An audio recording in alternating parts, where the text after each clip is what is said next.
You're listening to Simply the Best Sports Take, the best podcast breaking down the best stuff in sports with host Sean Bingham.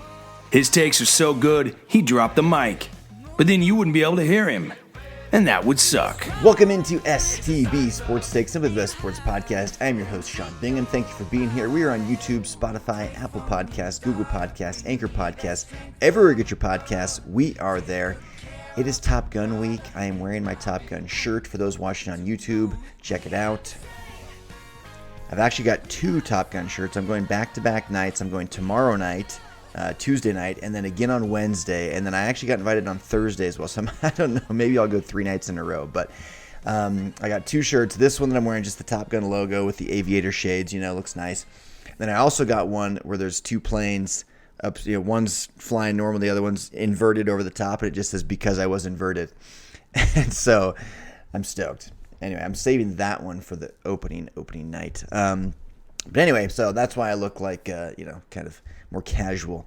But I'm excited for the movie. Very excited. This is the most anticipated movie of the last couple of years. I've been waiting for this for a long, long time. So hopefully you guys go check it out. No, this podcast is not sponsored by Top Gun. I wish it was. I wish Tom Cruise contacted me to do a little sponsorship here on the show. But we're talking NBA playoffs today, obviously. We're in the thick of the playoffs, the conference finals. It's getting exciting. And isn't it interesting, like I was telling some friends the other day when we were watching, I was like, isn't this interesting? We don't have no LeBron James, no Kevin Durant, no Giannis, no Kawhi or Paul George, no Brooklyn Nets, no LA Clippers, no Lakers, all these super teams, Anthony Davis, all these super teams we thought were being created. None of them are around anymore. None of them made it even to the conference finals, let alone the finals. And I think it's fantastic. The NBA is getting a lot more parity all of a sudden. A lot of it has been due to injuries. Some of it's just changing of the guard. Some of these older players are just not quite what they used to be, or they don't have, the stamina or the endurance, or whatever you want to call it, to kind of last through a full 82-game season and then into the playoffs. Pride, I think, has gotten in the way. You look at the Brooklyn Nets and the fact that Kevin Durant, James Harden, and Kyrie Irving never even made it to a conference finals together, couldn't even get through 2 full seasons together. I mean that's just nothing but pride. Pride comes before the fall, right? And so I kind of like it because I'm not a huge fan of the super teams. I do love greatness, though, right? Like I was talking to my buddy Skyler. We were talking about the PGA Championship, which, by the way, we got to talk about that briefly. And then we'll get more into NBA playoffs. But that was Pereira is up. He's 9 under going into the final round, has the lead by, I don't remember, a few strokes. And he ends up shooting 5 over on the final day. 2 of those 5 strokes that he was over par on the final round, came on the final hole. It was the 72nd hole meltdown, the final hole of the entire tournament. All he has to do is get par, and he wins. The biggest moment of his life, the biggest tournament of his life, and he completely buckles under the pressure. It's a meltdown that will live on forever. It's going to be tough for him to get over. I remember, there was a guy in the Masters years ago. This is probably 20 years ago. Not that long. Probably 20, maybe even more, like 25 years ago. And it was like Van de Velde, I think was his name or something. But I remember watching on TV, and same thing. He just a meltdown on the final hole, and he ended up getting like a triple bogey or something, loses the tournament. So Pereira ends up doesn't just get par, so he needs to get par to win, bogey to stay in the hunt and be in the 3-hole playoff, and he gets a double bogey, and ends up just tying for 3rd. So it goes into a 3-hole playoff, and we all knew once it went to a 3-hole playoff, Justin Thomas was going to win. He's the better golfer. He was on fire that day, and I told some friends here at my house too. I just if this goes to a 3-hole playoff, Justin Thomas is going to win, and for that very reason. And you see that in sports all the time. Like when a Cinderella story can't close the deal in regulation, it's pretty difficult to do it in overtime because it's almost like you've woken the sleeping giant, and now they're like, okay, guys, fresh start. We know we're better than them. Let's do this. And that's exactly what happened in the 3-hole playoff. So congrats to Justin Thomas. Really a bummer, though.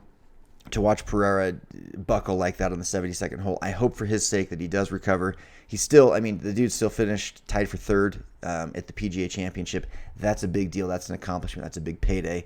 Obviously, it's just unfortunate the way it happened. To go from the lead, to third like that, blink of an eye with a couple of bad shots. So anyway, okay, so back to NBA playoffs. Don't remember what I was saying that got me off on that, but I do want to make one correction from my last podcast last week. My good friend Todd Anderson, he's actually the one, he lives in Singapore. He's the one I went and did Mount Everest with, base camp, the ongoing joke. But so last week I talked about Chris Paul and the Suns meltdown, speaking of meltdowns, right? And I said that Chris Paul had never won a Game 7. And as I said that, the reason I said it, first off, it's not true, and I'm going to get into that. He has won a Game 7, and I was actually there for it, which makes it really embarrassing that I said that. But I had read that on Instagram from I can't remember which account it was, but it was a pretty reputable account that I follow and trust and like. And it just said Chris Paul has never won a Game 7. And when I read it, I thought, well, yes, he has. I was there for one, and he hit the game-winning shot. But then my mind started playing tricks on me. I was like, well, I guess that must have been a Game 6. I swear that was Game 7, though. And it was in L.A. when he played for the Clippers. They were playing the Spurs, and it was the same night as the Manny Pacquiao-Floyd Mayweather Jr. fight, if you remember that. And so my buddy Todd and I, we went to the game in L.A., and we had fantastic seats just behind the hoop on row 9, I think it was. And Chris Paul hit the game-winning, series-clinching shot right in front of us. I remember Mike Wilbon was sitting next to us. Mike Wilbon was 2 rows up from us. We had fantastic seats. I was there. I witnessed it with my own eyes. And then I come on my podcast and say he's never won a Game 7. So Todd hits me up on WhatsApp. And he's like, dude, he sends me the link to the clip of Chris Paul hitting the shot on YouTube. And he's like, we were there. How could you say this on the podcast? When you were sitting there and you watched him live hit the game-winning shot. And I thought, dude, I knew it right when I said it on the podcast. I knew, this is not right. I know he has. But I just was trusting that Instagram account. So let that be a lesson, folks. Fact check your stuff, because just because it's on Twitter or Instagram doesn't mean it's true, okay? And I fell victim to that. So I want to correct that. Chris Paul has hit a game-winning shot, or excuse me, he did do that, but he has won a Game 7 before. Doesn't change the fact that he's 0 for 5 now on 2-0 leads, or not 0 for 5, but he's lost 5 times a 2-0 lead, and he's only been to the finals once, and he really blew a shot this year. All of that stuff remains true. I think the window for him is probably closed. I don't think we'll see Chris Paul get a title unless he changes teams. I think the window for the Chris Paul Suns is closed. I don't know if they're going to keep DeAndre Ayton. So that stuff's all true. But Chris Paul has won a Game 7. In fact, he hit the game-winning shot to do it, and it was against a title-contending team in the Spurs, and I was there for it. So I want to make that correction. Okay, now moving on to the Warriors series and the Heat series. Heat in Boston, Miami, and Boston tonight, Game 4. The Heat are up 2-1. Very interesting and somewhat surprising game in Game 3 in Boston, right? Because Game 2, the Celtics just run away with it. It looked so dominant, it was scary. And everyone's on TV saying it's over, there's no coming back from this. They might win this in 5. And I've predicted from the very beginning, I predicted Miami in 7, and I predicted Golden State in 7. I think I'm going to be right on both those winners. Clearly, we'll get into this in a second, but clearly Golden State's not going to go 7 games against Dallas. But Miami, I think this one could go 7. There was no Kyle Lowry for Game 2 when the Heat got blown off their home floor by Boston. And in Game 1, there was no Marcus Smart or Al Horford. So we've kind of just been waiting to see what happens when the teams are healthy. So we finally get that in Game 3 in Boston. Kyle Lowry plays. He doesn't seem to be his full self, but he's out there. But then Jimmy Butler, they come back from halftime and there's no Jimmy Butler. And we're like, where is he? This is the best player. Luckily, they had a pretty substantial lead, and Boston chipped away, but could never quite get over the hump. Jimmy Butler doesn't play the entire second half, and Miami still wins. Bam Adebayo goes off, finally shows up. He gets 31, 10, and 6. Phenomenal play. Victor Oladipo comes off the bench to fill in for Jimmy Butler. Doesn't do a ton offensively, but defensively he had 5 steals. I think 5 steals in the fourth quarter alone. It was like phenomenal defense, slowing down that Boston attack with Jason Tatum and Jaylen Brown and Marcus Smart. They've got some weapons too. So great game. It ended up being a pretty close score, 109-103. Miami gets the win, but Boston never did take the lead in that game. Miami held on to it the whole way. Kyle Lowry hit some big shots. Got that crucial steal on the inbounds pass that he then dishes to Max Strus for the layup. And that was kind of the game-sealing play. And so that's where Kyle Lowry and that championship pedigree really comes in. You've got Pat Riley at the very top, kind of helping with the whole culture, right? So the whole culture immediately from the top down is just like influenced by winning and championships, right? So just going in the building, there's like this feeling of like, we are winners here. And that makes a difference. So you've got that in Pat Riley. It goes down now to Eric Spoelstra. He's a 2-time champion. Coach guys like LeBron James and Dwayne Wade to titles. And people could say that they carried him to those titles, but he's done a heck of a job. He's one of the longest tenured coaches in the league. In fact, I think he's the longest tenured coach in the league behind just Greg Popovich, so second longest. So you've got a championship pedigree there. Udonis Haslem is more like a player coach. He's on the bench, he's on the roster, but he never plays. He's more just like an assistant coach almost. He's been there for all 3 Heat titles. He's got championship pedigree. The Heat themselves were in the finals just 2 years ago in the bubble, so they've got a bunch of experience themselves. And then you add Kyle Lowry, who won the title 3 years ago in Toronto as the starting point guard. So they've just got championship pedigree. And I think, I've said all along, their depth, their tenacity on defense, and their championship pedigree, that's what's going to make the difference in a series like this. And so this series is far from over. I don't know, what the Vegas odds are. I could look it up real quick. I wouldn't be surprised if the money's still kind of leaning towards Boston. Actually, I would, because it's 2-1 Miami. But they stole home court advantage back. They gotta hold serve tonight, though. This is a big game for Boston. That is So I shouldn't have said hold serve. Sorry. Boston. If Boston loses tonight, it's over probably in 5, right? Because it goes back to Miami for Game 5. So tonight's Game 4, and Boston better win. And I'm thinking they probably will, but I don't know. Maybe Miami comes out with that killer instinct. But these are 2 defensive-minded teams. I do think Miami's defense is better, and I do think their depth is better. They're not using Duncan Robinson at all. Max Strus has completely stolen his minutes. I think Max Strus is a slightly better defender, and that's probably why. Duncan Robinson also just hasn't been shooting lights out this whole season like he did the last 2-3 seasons that got him a big contract. But I would like to see them use him more, even if it's just for like a few minutes here or there.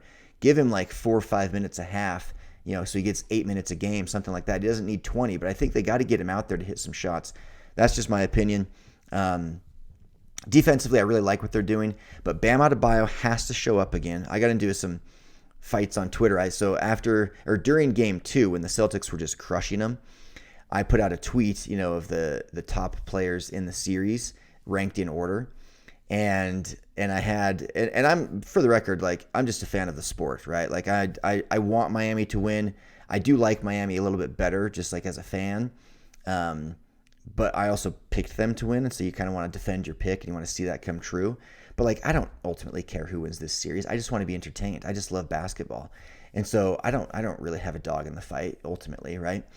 But I just, I had Jason Tatum as the number 1 player in the series. Then I put Jimmy Butler, of course, and then I put Bam Adebayo third. And people were just losing their minds that I would have Bam Adebayo that high, and they were all awfully quiet during and after Game 3, right? Because he went off 31, 10, and 6. The guy is an absolute monster. Like, he shoots over 50% from the field. He has a higher PER than everybody in the series for this entire season. Not just for the series, for this entire season. He's a defensive stopper. He can get you, he averages 19 points a game. He can get you 31 like he did the other night. So to me, he has to show up again and again, especially if Jimmy Butler's a little banged up with that knee soreness. And then Tyler Hero. Tyler Hero is another guy that I was getting grief for. I ranked him, I can't remember, like 6th or something, best player in the series, or 8th best player in the series, which I think he is. but he has not been in this series. Overall, coming into the series, that's how I would rank him. But during the series, he's not been very good. So they're going to have to get more out of Tyler Hero if they're going to win again in Boston. I don't think they can get away with, because Jason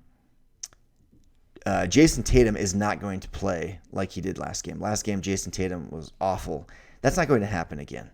Like they're going to need Tyler Hero to step up and get 20 points, like he averaged for the entire season. They're going to need him to get his 20. They need Bam to get his 20. Jimmy's going to get his 20 plus. Kyle Lowry needs to chip in and do, his 15 or whatever. They're going to need everybody to chip in if they're going to get another win in Boston. So I'm very excited for that game tonight. I'm predicting, and let's see what the line even is. It's Monday here. Let's see, Boston by 7. Yeah, Vegas is going hard in favor. The money is hard in favor of Boston, which I think is accurate. I'd be surprised if Boston loses this one. There's no quit in that team. They're a very tough-minded team, so I think they'll probably win. I still think Miami probably wins the series, but once it's anything can happen at this point, right? So I'm excited to watch, but I'm sticking with my pick of Miami. Now to the other series. The Warriors go up 3-0 last night over the Mavericks. Not super surprising. Here's the thing. Steph Curry has finally started to play really well. The last several games, he's played really, really well. Shot really well. 5 of 10 last night from 3. And so that was something that he was struggling with coming into this series. He was still Steph Curry. He was still, one of the best players in the league. But he wasn't the same Steph Curry that he has been in the regular season or in seasons past. He was 90% of that, right? And now he seems to be, the last couple of games anyway, 100% Steph Curry. More clutch, more confident, more in rhythm. And so that makes a huge, huge difference. The biggest thing, though, for this Golden State Warriors team, the biggest thing by far is Jordan Poole and Andrew Wiggins. The improvement that these guys have made is remarkable. When they're both on, good luck beating the Warriors if Jordan Poole and Andrew Wiggins are both on, because you already have to deal with Steph Curry and Klay Thompson. Now you've got 2 more big wings that can shoot it, that can take you off the dribble. These guys are so athletic, so talented, and they're not elite, offensive juggernauts. But when Andrew Wiggins does what he did last night, what did he score last night? 25 or what was it? I'm pulling up the box score here. Luka, by the way, with another 40-point night last night. He's 0-4 when he scores 40 this postseason. Wiggins had 27 points. He was a plus 22. So when Wiggins is doing that, you're just in big trouble. Jordan Poole last night only took 4 shots, 10 points. They had 5 players in double figures. And the game before it was Kevon Looney that played really well. This team's just kind of got it going on right now. Klay Thompson's only 80% of himself. But when Andrew Wiggins steps up, Jordan Poole steps up, Kevon Looney steps up, it seems like every night 2 of those 3 are stepping up to help Steph Curry and Klay Thompson. Because Klay Thompson, last night he got, or 2 nights ago, last night he got 19, but he was 6 of 18 shooting. He just isn't, he's not the Klay of old. Defensively, he's a step behind, and he does seem to be getting better. They said last night, he had his 5th dunk of the postseason, or 5th dunk of this series, I think it might have even been. And he only had 5 dunks all regular season in 30-something games.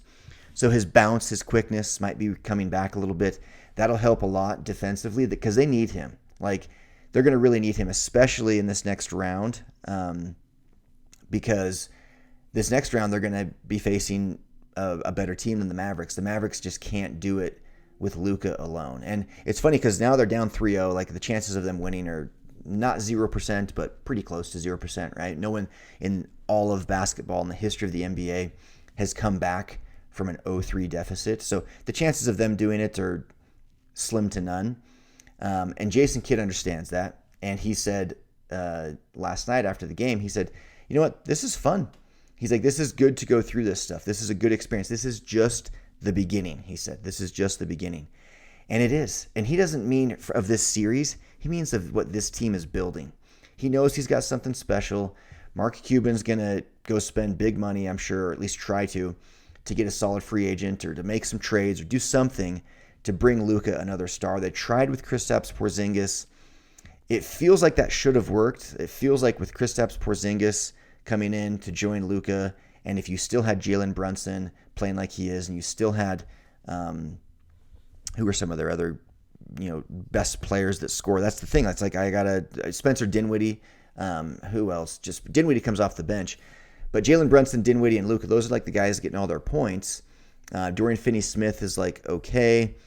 But if you could add a guy like Kristaps Porzingis to that, which they had, it seems like it should work. But of course, they got rid of Porzingis in order to get Bertans, and which I didn't even mention Bertans. Bertans is really good.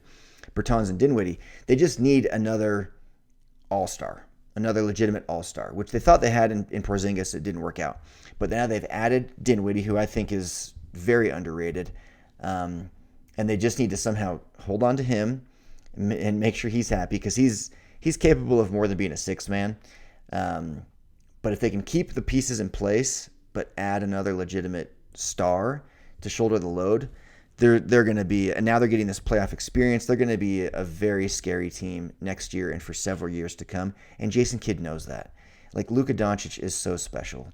So special. I'm excited to watch him for a long time. He does need to be in a little bit better shape, I think, because that catches up to you quick as you get older. And he just kind of has the look of he just looks a little bit overweight, and so he needs to get in better shape. But it's going to be fun to watch him for years to come. But this series is over. The Warriors are going to win it. It's not going to go 7 like I predicted. I could see Luka and those guys being strong enough to get a home win, at least one, to avoid the sweep. But it'll be a gentleman's sweep. Best case scenario for the Mavericks, they get gentlemen swept out in 5. So that'll probably be my prediction now is Warriors in 5. And it's crazy because I just didn't think the Suns were going to tank like they did. And then I also thought Chris Middleton was maybe going to come back and the Bucks would get by the Celtics. And I thought we'd maybe see a Bucks and Suns rematch. That's really what I thought. And the Bucks didn't get Chris Middleton back. I think if they had, they win that series. I mean, they went 7 without him. And he's their second best player. He's an all-star. I mean, it's very safe to assume they would have won that series had he played even 3 or 4 games. Even maybe 2 games if he had been able to play, they would have won that series. But he didn't, and they lost. And so that gives you Celtics Heat. And I think the Bucks would have beat either of those teams. I think they would have also beat the Heat, right, in this Eastern Conference Finals had Chris Middleton been healthy. But it doesn't matter. He's not healthy, so it doesn't matter. And then in the West, did anybody think the Suns would melt down like they did after being in the finals last year? I thought they'd be like, okay, we've been there, done that. Now we get over the hump. Because it seems like that's how it goes a lot, right? Teams get to the finals or the championship in whatever sport it is. They don't quite win. They fall short. They get that taste of it in a good and a bad way. Good taste of being there, bad taste of being there and falling short. And then they use that as fuel to get over the hump.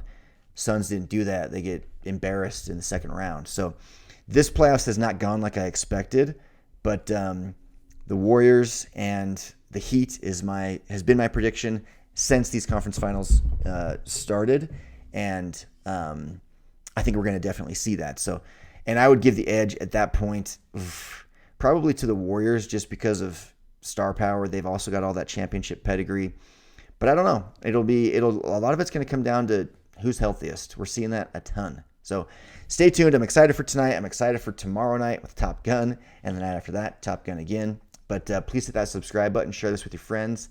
And by the way, Tripio, my app, I'm launching it this week. So check out tripioapp.com. It's going to be launching this week. It's just going to be a soft launch. So I'm not going to do a big, huge hoopla, but it's going to be live in the app stores for everybody to download. It's free to download. There'll be some in-app, premium subscription stuff you can make. But it's going to be great, so hopefully you guys will check it out. I will see you next time. I am out. Peace. Thanks for hanging with Simply the Best Sports Take. Don't forget to subscribe to this podcast and check out STBSportsTake.com. Simply the best in sports. 'Cause we are warriors, warriors.